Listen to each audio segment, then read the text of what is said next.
Ford F-150s are highly customizable and come in very many different configurations. They're also the best-selling vehicle in North America and have been for many years now. A few weeks back, we tested the F-150 XLT Power Boost, and although that was a great truck, it came in a price tag of almost 90,000 Canadian dollars. So today we have the F-150 STX. It's a little bit more of a more affordable option, so we're gonna find out if this still has all the essentials you need in a truck. Alright, let's first talk pricing and options.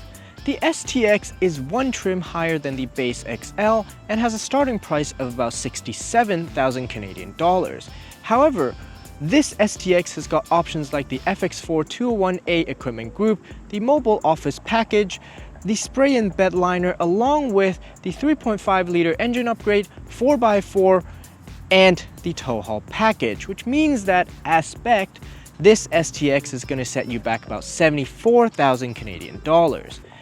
With that said though, at the time of filming, which is August of 2024, Ford is doing the employee pricing program, which means that all in, this STX will get about a $10,000 discount, effectively lowering the selling price of the STX, this STX, down to $64,000.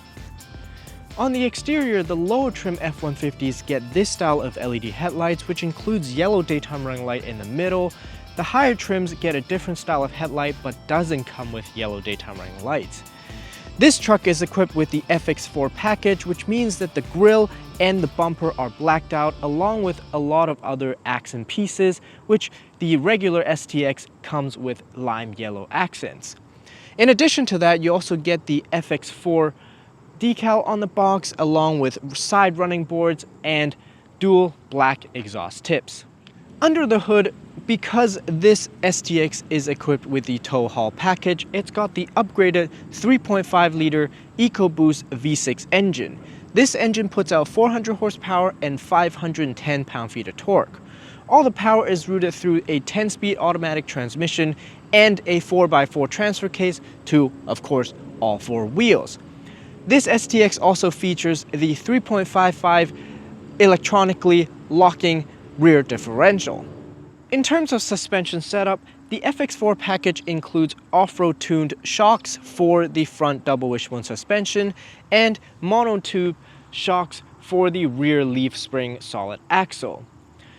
Wheels and tires, we've got 18-inch black rims paired with General Grabber tires that are 70 series thick and 265 wide.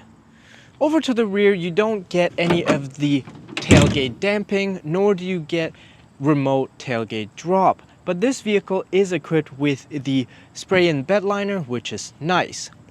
For the STX, you only get two box and cab configuration available: the Super Cab with a 6.5-foot bed, or this one, the Super Crew, with a 5.5-foot bed. Conventional towing is rated at 11,000 pounds, and it's got a payload rating of just under 1,800 pounds. This STX also has a 136-liter fuel tank, which means that your fuel range is easily well over 1,000 kilometers per tank. Because this is the STX trim, of course, as expected, the interior is a bit more basic, with mostly cloth materials and plastic materials. The second row seats are extremely spacious. I have plenty of legroom and plenty of headroom, as you can see here. It is really just a testament on how big these F-150s have gotten over the years. The FX4 package removes the lime yellow stitching on the interior, but in place gives you the floor liner that you get here, which is a nice touch. But my favorite part about the interior is the fact that there isn't the cargo management system, meaning that I could lift up my seats and get a whole bunch of space here for the floor, and I can do whatever I want, put whatever I want in here. I can put a mattress in here and sleep as well. I gotta be honest with you, I'm a little bit caught off guard by the tech department of these 2024 F-150s, because every single one of them comes standard with a big 12-inch infotainment screen as well as a fully digital instrument cluster.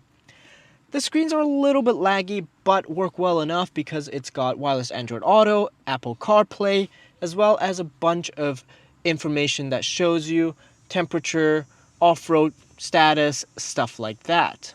When it comes to the center console area, I get a whole bunch of physical buttons for all my controls, which is nice. And because the STX has a column-mounted shifter, I get a whole bunch of space in the center here, cup holders, you name it. Bunch of storage space.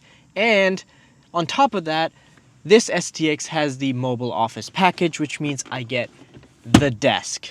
In terms of the rest of the interior equipment, you get a plastic steering wheel as well as a two-way adjustable cloth driver's seat. Both aren't heated, and you also get a physical key that you have to put into the car to turn it on, which means no wireless entry either. I actually don't mind having a physical key. It might actually be a little bit safer compared to a wireless key fob because at least thieves can just amplify your signal and leave with your car.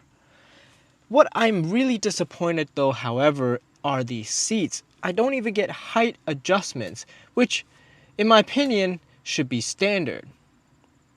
Anyway, I'm done with this small little rant about the seat. Let's go for a drive. The biggest option that this STX is equipped with is the 3.5-liter EcoBoost V6 engine upgrade. This engine boasts 510 pound-feet of torque, and it really is quite a joy to drive, or quite a joy to step on it off the line, because I do get a whole bunch of torque.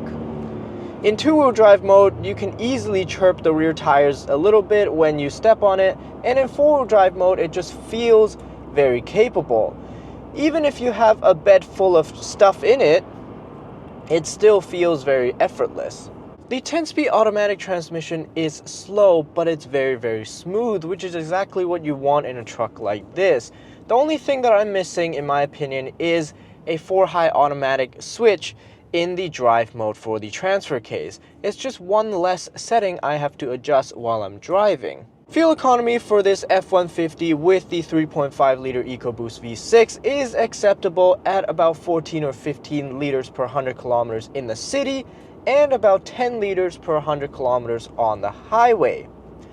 When you're hauling, however, that's a different story because your mileage may vary. Overall, this STX rides pretty well. It's fairly comfortable considering that it has double wishbone suspension in the front and a solid rear axle leaf spring suspension in the rear. You do get a little bit of the vibration, the jitteriness from the back, but overall it's pretty compliant. It still absolutely drives like a truck, so if you're in for something like this, that's what you should expect. Size-wise, the F-150 is significantly more manageable than the F-250 we tested, which also had an 8-foot bed a while back. It offers a great balance between the amount of stuff you can put in the bed, amount of stuff you can tow, and the amount of people you can stuff in the cabin, up to 6 seats for some of the trims. I really do also appreciate the dropped down side windows on these F-150s, or as a matter of fact most of the Ford pickup trucks, because it just allows me to see just that little bit more, and it shrinks my blind spot just that little bit more. You can also option this F-150, the STX, with the larger side mirrors for better visibility when towing. In terms of safety tech, this STX, although it doesn't have Blue Cruise or a 360 camera, it does come with most of the stuff that you need, like blind spot warning, emergency braking, lane keep assist, and also reverse parking sensors on top of the reverse parking cameras. To sum it all up, this STX is very capable and makes a great work truck. But although the exterior looks great, the interior feels pretty bare bones. Depending on your needs, you should also consider perhaps the XLT with less exterior options and a little bit more of the interior features. Let me know down in the comments below what you think about this F-150 STX. Would you get this STX trim, or would you consider other trims like an XLT or even a Lariat? Don't forget to like and subscribe. We'll see you in the next one.